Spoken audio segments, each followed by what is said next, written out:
Bismillahirrahmanirrahim. Son günlerde Kürt halkının yoğun yaşamış olduğu Güneydoğu ve Doğu Anadolu illerinde başta kayyumlar olmak üzere belediyeler ve valilikler, kaymakamlıklar eliyle bir yerden talimat almışçasına toplumun ahlaki yapısını yozlaştıran etkinlikler yapılmaya devam ediliyor.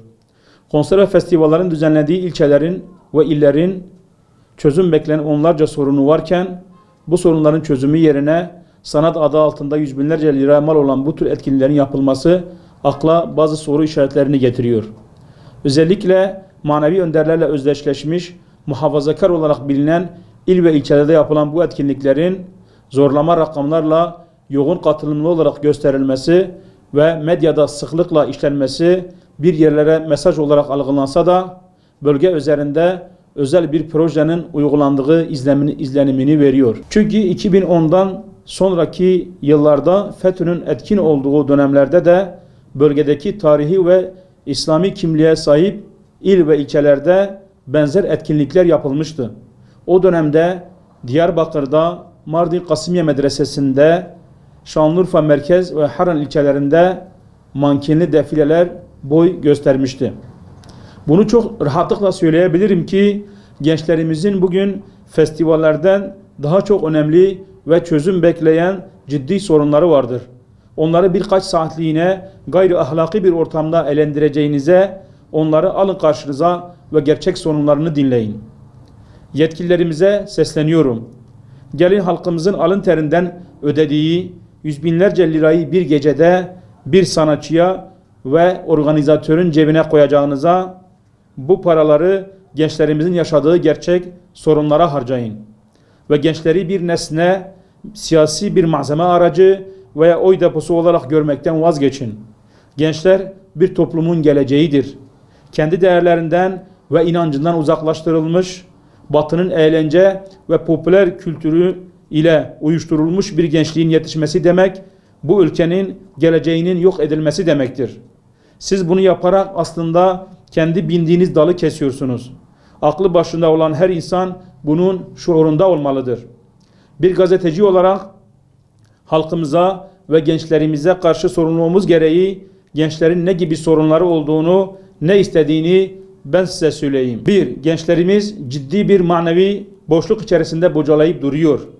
Maneviyatı zayıf gençlerimiz yaşadıkları bunalımlardan dolayı maalesef intihar ediyorlar.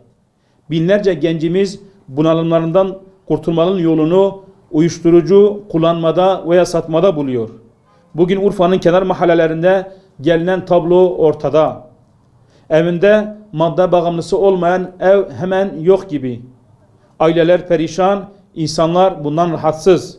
Evet, geç de olsa nihayet uyuşturucu satıcılarına yönelik bazı polisiye tedbirler alınmaya başladı ama sonuçlarla uğraşmak çözüm getirmiyor. Gelin sonuçlarla uğraşmak yerine sebeplere yoğunlaşalım ve gençlerimizi bu hale getiren sebepleri ortadan kaldırmaya çalışalım. Gençlerimizin yaşadığı bunalımları bir gecelik zevke dayalı eğlence ile gideremeyiz. Onlara öyle güzel projeler sunmalıyız ki onların hem dünyalarını hem de ahiretlerini kurtaralım. Gençlerimiz iş istiyor, gençlerimiz aş istiyor. Binlerce gencimiz bugün işsizlik pençesinde, sokaklarda avare avare geziyor.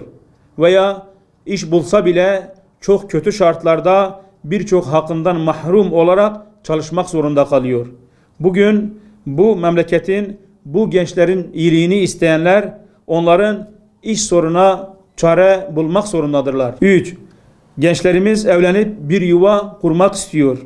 Ama ekonomik nedenlerden dolayı, evliliğin ağırlaştırılmasından dolayı yaşı geçmiş olmasına rağmen gençlerimiz bir türlü evlenemiyorlar. Oysa evlenme fıtri bir ihtiyaç ama imkansızdan dolayı maalesef gençlerimiz bir şekilde başta zina olmak üzere birçok ahlaki olmayan durumun içerisine düşmüş. Bu memleketi ve gençleri seven onların aile kurmasına yardımcı olmalıdır. Buradan başta belediyeler ve valiliğimiz olmak üzere sorumlu herkese çağrıda bulunuyoruz. Gelin evlenmeyen gençlerimiz için genç fon adı altında gençler için fonlar oluşturalım. Zengin iş adamlarını, sendikaları ve belediyeler bu fona katkı sunsun ve gençlerimizin evlenmesi noktasında onlara yardımcı olalım. Festivallere harcadığınız paraları bu fona aktarın. 4. Gençlerimizin konut ve barınma ihtiyacı var. Binlerce insanımızın evi olmadığı için fahiş kiraların altında ezilmiş durumdalar. Aldıkları maaşın yarısını kiraya vermek zorunda kalıyorlar. Okula giden genç öğrencilerimizin ciddi anlamda barınma sorunu var. Yurtların yetersiz olması ve okullardan çok uzak yerlere yapılması üniversite öğrencilerimizin ciddi anlamda sorun yaşamalarına sebep oluyor. Evet, gençlerimizin bu sorununu çözmek için belediyelerimizin, valiliklerimizin bir proje ortaya koyarak öğrencilerimizin barınma sorununu ve gençlerimizin konut sorununu ortadan kaldırmaları gerekiyor. 5. Gençler daha iyi şartlarda bir eğitim istiyorlar. Özellikle Doğu ve Güneydoğu Anadolu bölgesinde ciddi anlamda bir öğretmen açığı vardır. Şanlıurfa'da 10.000'e yakın bu yıl öğretmen açığı var ve bundan dolayı yüz binlerce öğrencimiz maalesef diğer akranlarının gibi yeterli bir eğitim alamayacaklardır.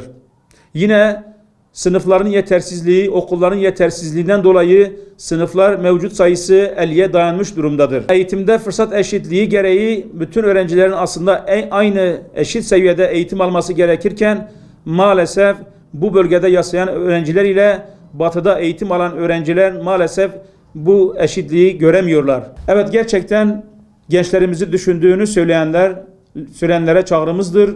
Buyurun gelin gençlerimizin daha iyi bir eğitim alabilmesi için onların sorunlarına projeler üretelim.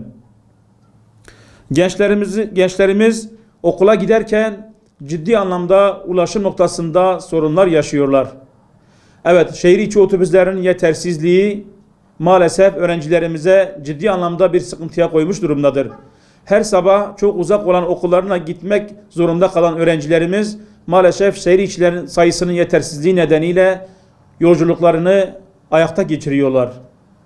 Her sabah ayakta yolculuk yapmak zorunda kalıyorlar. Akşamları eve geldiğinde yine ayakta gelmek zorunda kalıyorlar. Ve bu öğrencilerimiz, bu gençlerimiz maalesef bu duruma ciddi anlamda bir tepki gösteriyorlar. Şanlıurfa Harran Üniversitesi'nin öğrencilerinin de yoğun yaşamış olduğu bir problem, yine otobüslerin yetersizliği defalarca medyada gündeme gelmesine rağmen hala bu sorun için bir çözüm bulunmuş değildir. Buradan yine bu festivallere ve konserleri düzenleyen yetkililere sesleniyorum. Gelin öğrencilerimizin okula gittiği saatlerde ve evlerine döndükleri saatlerde onların daha iyi insani şartlarda bir ulaşım yapabilmesi için otobüs sefer sayılarını artıralım, otobüs sayısını artıralım ve gençlerimizde bu anlamda bir iyilikte bulunalım. Evet, bir de öğrenci olan gençlerimizin ciddi anlamda bir kütüphane ihtiyacı var. Kütüphane istiyorlar.